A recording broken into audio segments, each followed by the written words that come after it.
ശാന്തമാം തപസ്സൊടുമിരിക്കും ശീലാരൂപമഗ്രേ കാൺകെന്നു കാട്ടിക്കൊടുത്തു മുനിവരൻ. ശ്രീപാദാംബുജം മെല്ലെ വച്ചിതു രാമദേവൻ. ജനക മഹാരാജാവിന്റെ അടുത്തേക്ക് പോകുന്ന വഴിയിൽ ശാപം കൊണ്ട് കല്ലായ അഹല്യയെ കണ്ടുമുട്ടാൻ ഇടവരുന്നു. ശ്രീരാമ പാദസ്പർശം മൂലം അഹല്യ മോചിക്കപ്പെടുന്നു. ഇതിന്റെ ആധ്യാത്മിക രഹസ്യം എന്തെന്ന് വെച്ചാൽ, ഇന്നത്തെ ലോകത്ത് മനുഷ്യനും അഹല്യയെ പോലെ തന്റെ ബുദ്ധി കല്ലായി കിടക്കുകയാണ്.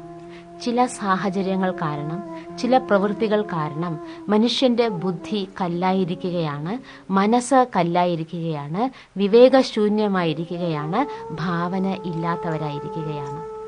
പക്ഷേ എവിടെയാണോ ആർക്കാണോ വിവേകമുള്ളത്, അവരുടെ ആ സ്പർശനം, അവരുടെ ആ സാന്നിധ്യം തന്നെ അഹല്യയെ പോലെ കല്ലുബുദ്ധിയായിട്ടിരിക്കുന്നവരിലും സമർത്ഥത കൊണ്ടുവരാൻ കഴിയുന്നുണ്ട്. വീണ്ടും അവരിൽ ഒരു ഭാവന, വീണ്ടും അവരുടെ ഉള്ളിൽ ഒരു വിശ്വാസത്തെ ഉണ്ടാക്കിയെടുക്കാൻ കഴിയുന്നുണ്ട്. അങ്ങനെ അവരുടെ ജീവിതത്തെ ധന്യമാക്കാൻ കഴിയുന്നുണ്ട്. അഹല്യ മോക്ഷം കൊണ്ട് ഉദ്ദേശിക്കുന്നത് ഓരോ മനുഷ്യർക്കും ജ്ഞാനം ആവശ്യമാണ് ജീവിതത്തിൽ. അങ്ങനെ നമ്മുടെ ബുദ്ധിയെ വിവേകമുള്ള ബുദ്ധിയാക്കി മാറ്റാൻ കഴിയുന്നുണ്ട്. യാഗഭൂദേശം വിശുദ്ധ്യർത്ഥമായുഴുതുപ്പോളേകദാ സീതാമധ്യേ കാണായി കന്യാരത്നം. ജാതയായൊരു ദിവ്യകന്യക തനിക്കു ഞാൻ സീതയെന്നൊരു നാമം വിളിച്ചേനതു മൂലം. ഇനി മിഥിലയിലേക്ക് പോകുകയാണ് സീതാദേവിയെ വരിക്കാനായി. ഇവിടെ സീത എന്നുദ്ദേശിക്കുന്നത് ആരെയാണ്? സീത ഭൂമിയിൽ നിന്നും കിട്ടിയതാണ്. നിലമുഴുതപ്പോൾ പവിത്രമായ ഒരു കന്യക പ്രത്യക്ഷപ്പെട്ടു എന്നാണ് രാമായണത്തിൽ വർണ്ണിക്കുന്നത്. യഥാർത്ഥത്തിൽ നാം ഓരോരുത്തരും ഭൂമി ദേവിയുടെ മക്കളാണ്. അതായത് ആത്മാവ് ഈ ഭൂമിയിൽ വീണപ്പോൾ പഞ്ചതത്വങ്ങളാൽ ഉണ്ടാക്കപ്പെട്ട ശരീരം ഭൂമിയിൽ നിന്നാണ് കിട്ടിയത്. ഒരു കുട്ടി ജനിക്കുമ്പോൾ ആ കുട്ടിയിൽ എത്ര ദിവ്യ ഗുണങ്ങളാണ്. ആദ്യം നാം നോക്കുമ്പോൾ പവിത്രതയാണ്, ശുദ്ധി, ശാലീനത, സുന്ദരത, ശീതളത എന്നിങ്ങനെ സർവ്വദിവ്യ ഗുണങ്ങളും ആ കുട്ടിയിൽ ഉണ്ട്. വളർന്ന് വലുതാകുമ്പോഴാണ് നമ്മുടെ ഉള്ളിൽ അപവിത്രത വന്ന് നമ്മുടെ ആ ഒറിജിനലായിട്ടുള്ള യഥാർത്ഥ ഗുണങ്ങൾ നഷ്ടമാകാൻ തുടങ്ങുന്നത്. പക്ഷേ ഇവിടെ ഉദ്ദേശിക്കുന്നത് എന്താണെന്ന് വെച്ചാൽ, ശ്രീരാമൻ എന്ന് വെച്ചാൽ വിവേകം, ലക്ഷ്മണൻ ത്യാഗം, വിശ്വബന്ധുത്വം, വിശ്വാമിത്ര മഹർഷി. ഇത് മൂന്നും കൂടി ചേരുമ്പോഴാണ് നമ്മുടെ ജീവിതത്തിൽ പവിത്രത എന്ന അത്യുന്നത ഗുണം വരുന്നത്. അങ്ങനെ പവിത്രതയെ കൈവരിക്കാനായി, പവിത്രതയെ തന്റേതാക്കാനാണ് ഇവർ 3 പേരും കൂടി പോകുന്നത്.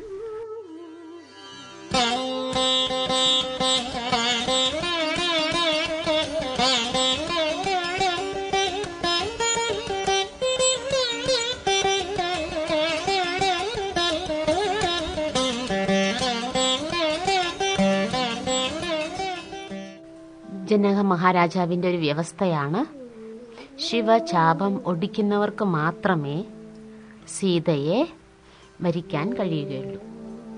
ഇവിടെ ശിവചാപം കൊണ്ട് ഉദ്ദേശിക്കുന്നത് അഹങ്കാരമാണ്.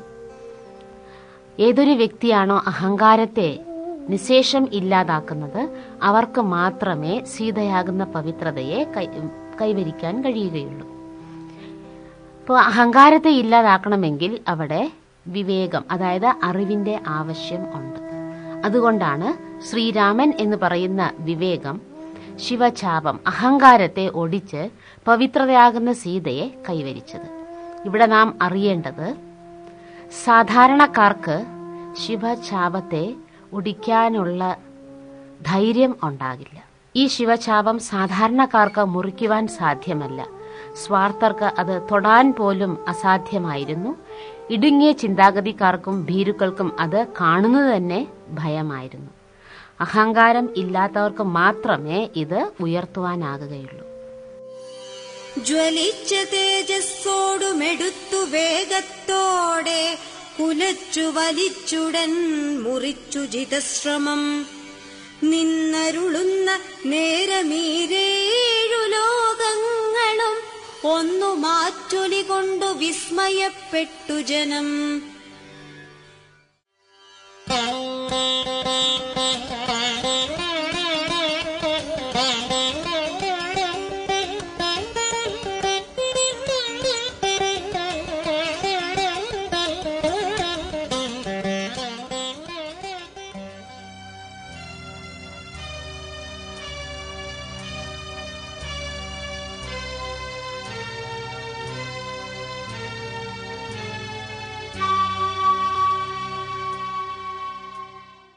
ഇവിടെ ശൈവജാപം ഒടിച്ചതറിഞ്ഞ് പരശുരാമൻ എത്തുന്നു. ശ്രീരാമനുമായി ഒരു ഏറ്റുമുട്ടലുണ്ടാകുന്നു. അവിടെയും ശ്രീരാമൻ സമചിത്തത പാലിക്കുകയാണ്. പരശുരാമനോട് മധുരമായ വാക്കുകൾ പറഞ്ഞ് പരശുരാമനെ തണിപ്പിക്കുകയാണ് ചെയ്യുന്നത്. ഇവിടെ നാം ചിന്തിക്കേണ്ടതായിട്ടുണ്ട്. ദശാവതാരങ്ങളിൽ പെട്ടതാണ് രാമന്റെയും പരശുരാമന്റെയും അവതാരം. ഒരേ സമയത്ത് ഈ 2 അവതാരങ്ങൾ എങ്ങനെ പ്രത്യക്ഷപ്പെട്ടു? കാരണം നമുക്ക് ഈശ്വരന്റെ യഥാർത്ഥ പരിചയം ഇല്ലാത്തതുകൊണ്ടാണ് ഈ ആശയക്കുഴപ്പം ഉണ്ടാകുന്നത്. അതിനാൽ വരൂ, ഈശ്വരൻ ആരാണ്? ഈശ്വരന്റെ നാമം, രൂപം, ദേശം, കാലം, കർത്തവ്യം എന്താണ് എന്ന് നാം മനസ്സിലാക്കണം. ഈ സൃഷ്ടിയിൽ എത്രയോ ജീവജാലങ്ങൾ ഉണ്ട്. അതിൽ ഉത്തമമായ ജന്മം മനുഷ്യജന്മമാണ്. മനുഷ്യന് മാത്രമേ ഈശ്വരനെ തിരിച്ചറിയാനുള്ള കഴിവുള്ളൂ. മനുഷ്യജന്മമെടുത്ത നാം തീർച്ചയായും ഈശ്വരന്റെ യഥാർത്ഥ പരിചയം അറിഞ്ഞിരിക്കേണ്ടതാണ്. ഇപ്പോൾ നമുക്ക് ഈശ്വരന്റെ യഥാർത്ഥ പരിചയം കേൾക്കാം.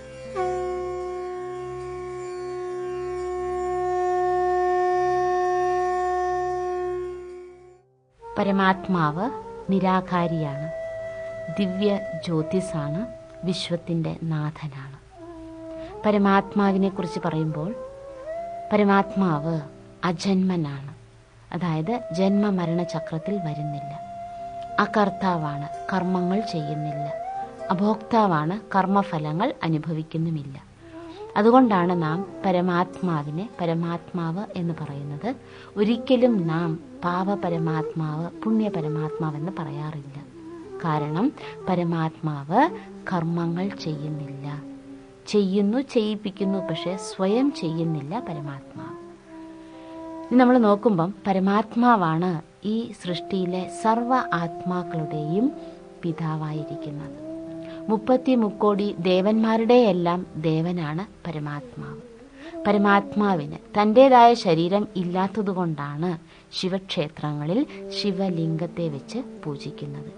ശിവൻ എന്ന വാക്കിന്റെ അർത്ഥം ശവം ആകാത്തവൻ.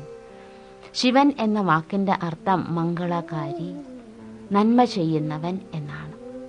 ആ ശിവനെയാണ് പൂജയ്ക്ക് വേണ്ടി നമ്മൾ ലിംഗം കൊടുത്തിരിക്കുന്നത്. കാരണം നിരാകാരിയായിട്ടുള്ള പരമാത്മാവ് ജ്യോതിസ്വരൂപനാണ്. പൂജ എന്ന് വെച്ചാൽ പൂമാല ചാർത്തണം, അഭിഷേകം ചെയ്യണം, അർച്ചന ചെയ്യണം. പക്ഷെ ഇതൊന്നും ഒരു നിരാകാരിയായ ജ്യോതിസിൽ നമുക്ക് ചെയ്യാൻ പറ്റില്ല. ഈ നഗ്ന നേത്രങ്ങൾ കൊണ്ട് കാണുന്ന ഒരു രൂപം വേണം ഈശ്വരന്. നാം തന്നെ കൊടുത്തതാണ് ശിവലിംഗത്തിന്റെ പ്രതീകം. പരമാത്മാവ് ഈ ഭൂമിയിൽ അവതരിക്കുന്നുണ്ട്. സൃഷ്ടിയുടെ അന്തിമ സമയത്താണ് ഈശ്വരന്റെ അവതാരം. അതായത് എപ്പോഴൊക്കെയാണോ ഈ ലോകത്ത് അധർമ്മം അധികമാകുന്നത്, അപ്പോഴാണ് പരമാത്മാ രാമൻ ഈ ഭൂമിയിൽ അവതരിക്കുന്നത്. ശിവനെ തന്നെയാണ് പല രൂപത്തിൽ ഇന്ന് ഭാരതത്തിൽ വിവിധ ഭാഗങ്ങളിൽ ജ്യോതിർലിംഗങ്ങളായി പൂജിക്കുന്നത്. പരമാത്മാ ശിവൻ സർവ ആത്മാക്കളുടെയും മാതാവും പിതാവുമാണ്. സൃഷ്ടിയുടെ അന്തിമ സമയത്തിലാണ് അവതരിക്കുന്നത്. ഈശ്വരന് അനേകം നാമമുണ്ടെങ്കിലും ഓരോ നാമവും ഗുണവാചക നാമമാണ്, കർത്തവ്യവാചക നാമമാണ്. ആത്മാക്കളായ നമ്മൾ ജനിക്കുന്നു, മരിക്കുന്നു. അതുകൊണ്ട് കർമ്മങ്ങൾ ചെയ്യുന്നു. നമുക്കിടുന്ന പേര് നമുക്ക് ഉചിതമല്ല. പക്ഷെ പരമാത്മാവിന് നാം എന്തെല്ലാം നാമം ഇടുന്നോ എല്ലാം പരമാത്മാവിന് യോജിച്ചതാണ്.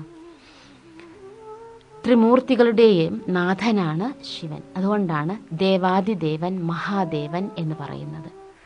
ശ്രീരാമനും ശ്രീകൃഷ്ണനും എന്തിന് സർവമതസ്ഥാപകന്മാരും ധ്യാനിച്ചിരുന്നത് ആ ശിവപരമാത്മാവിനെ തന്നെയാണ്. അത് ഇനി നമുക്ക് കാണാൻ കഴിയും.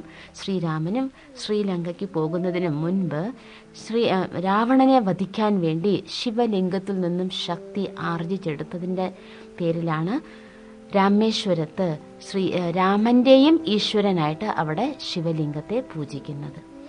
ഭാരതത്തിൽ വിവിധ ഭാഗങ്ങളിലുള്ള 12 ജ്യോതിർലിംഗങ്ങൾ സ്വയംഭൂവാണ്, സ്വയം ഉത്ഭവിച്ചതാണ് ശിവൻ. സദാശിവൻ എന്നാണ് ശിവനെ പറയുന്നത്. സദാ എന്ന് വെച്ചാൽ എല്ലായ്പ്പോഴും, എല്ലായ്പ്പോഴും മംഗളം ചെയ്യുന്നു പരമാത്മാ ശിവൻ. പരമാത്മാവ് വസിക്കുന്നത് ഈ പഞ്ചഭൂതങ്ങൾക്കെല്ലാം അതീതമായ, അതായത് ഈ ഭൂമിക്കും മുകളില്, സൂര്യചന്ദ്ര താരാഗണങ്ങൾക്കും മുകളില്, സൂക്ഷ്മലോകത്തിനും മുകളില് പരംധാമം, മുക്തിധാമം, ആത്മലോകം, ശിവലോകം, ബ്രഹ്മാണ്ടം, ബ്രഹ്മമഹത്തത്വം, മേൽലോകം, പരലോകം, മുക്തി, മോക്ഷം എന്നിങ്ങനെ അറിയപ്പെടുന്ന സ്ഥലമാണ്. അതായത് എവിടെയാണോ പഞ്ചതത്വങ്ങളുടെ പ്രഭാവം ഇല്ലാത്തത് അവിടെയാണ് പരമാത്മാവ് വസിക്കുന്നത്. അതുകൊണ്ടാണ് ഈശ്വര, ദൈവമേ, ഓ ഗോഡ് എന്ന് വിളിക്കുമ്പോൾ നമ്മളുടെ ദൃഷ്ടി മുകളിലേക്ക് പോകുന്നത്. ഈശ്വരൻ സർവ ആത്മാക്കളും വസിക്കുന്ന സ്ഥലമായ ആ ഉയർന്ന സ്ഥലത്താണ് പരമാത്മാവ് വസിക്കുന്നത്. പരമാത്മാവ് ഈ ഭൂമിയിൽ അവതരിക്കുന്നതോ കലിയുഗത്തിന്റെ അന്തിമ സമയത്താണ്. നാം പറയുന്നു ദ്വാപരയുഗത്തിൽ ഭഗവാൻ അവതരിച്ചു എന്ന്. ഇനിയൊരു ഭാഗത്ത് പറയുന്നത് ഭഗവാൻ അവതരിക്കുമ്പോൾ അധർമ്മം നിശേഷം ഇല്ലാതാക്കി സത്യധർമ്മം സ്ഥാപിക്കുന്നു എന്നാണ്. അഥവാ ഭഗവാൻ ദ്വാപരയുഗത്തിലാണ് അവതരിച്ചെങ്കിൽ അടുത്തത് വരേണ്ടത് സത്യയുഗമായിരുന്നു. എന്തുകൊണ്ട് കലിയുഗം വന്നു? ഇവിടെ നാം ചിന്തിക്കേണ്ടതായിട്ടുണ്ട്. യഥാർത്ഥത്തിൽ ദ്വാപരയുഗത്തിൽ നാം ഈശ്വരനെ അന്വേഷിക്കാനാണ് തുടങ്ങിയത്. ഈശ്വര അന്വേഷണത്തിന്റെ ഭാഗമായി ക്ഷേത്രങ്ങൾ പണിതു, പൂജ, ഭജന, അർച്ചന, അഭിഷേകം എന്നീ ക്രിയകൾ നാം ചെയ്യുന്നു. പക്ഷേ ഈശ്വരൻ അവതരിക്കുന്നത് കലിയുഗത്തിന്റെ അന്തിമ സമയത്ത്, ഈ ലോകം അധർമ്മത്തിന്റെയും അനീതിയുടെയും അങ്ങേ അറ്റത്തെത്തുമ്പോഴാണ് നാം ഭഗവാൻ ഈ ഭൂമിയിൽ അവതരിക്കുന്നത്. എന്താണ് ഭഗവാന്റെ കർത്തവ്യം? ഈശ്വരൻ ഈ ഭൂമിയിൽ അവതരിച്ച് സൃഷ്ടി, സ്ഥിതി, സംഹാരം എന്നീ 3 കർത്തവ്യങ്ങളാണ് ചെയ്യുന്നത്. ഈശ്വരന് തന്റേതായ ശരീരം ഇല്ലാത്തതുകൊണ്ടാണ് ത്രിമൂർത്തികളിലൂടെ ബ്രഹ്മ, വിഷ്ണു, ശങ്കരൻ, മഹേശ്വരൻ എന്നറിയപ്പെടുന്ന ശങ്കരനിലൂടെ തന്റെ കർത്തവ്യം നിർവഹിക്കുകയാണ്. ഇംഗ്ലീഷിൽ ഗോഡ് എന്ന് പറയുന്നുണ്ട്. ജി എന്ന് വെച്ചാൽ ജനറേറ്റർ, ഒ എന്ന് വെച്ചാൽ ഓപ്പറേറ്റർ, ഡി എന്ന് വെച്ചാൽ ഡിസ്ട്രോയർ. ഇവിടെ നമുക്ക് ഒരു വ്യത്യാസം അറിയേണ്ടതായിട്ടുണ്ട്. ശിവൻ എന്ന് പറയുമ്പോൾ തപസ് ചെയ്യുന്ന ഒരു രൂപവും നമ്മുടെ ഓർമ്മയിൽ വരാറുണ്ട്. നാം ശ്രദ്ധിച്ചിട്ടുണ്ട്, ഏത് ശിവക്ഷേത്രത്തിലും തപസ് ചെയ്യുന്ന ആ രൂപത്തെ പ്രതിഷ്ഠിച്ച് പൂജിക്കാറില്ല. ഫോട്ടോ വെക്കുന്നുണ്ട്, പക്ഷെ മൂർത്തി ശിവലിംഗം തന്നെയാണ്. കാരണം ശിവൻ ജനിക്കുന്നില്ല, മരിക്കുന്നില്ല. ഒരു അമ്മയുടെ ഗർഭപാത്രത്തിലൂടെ ജന്മമെടുക്കുന്നതല്ല ഭഗവാൻ. ഈശ്വരനെ കുറിച്ച് പറയുമ്പോൾ ഈശ്വരൻ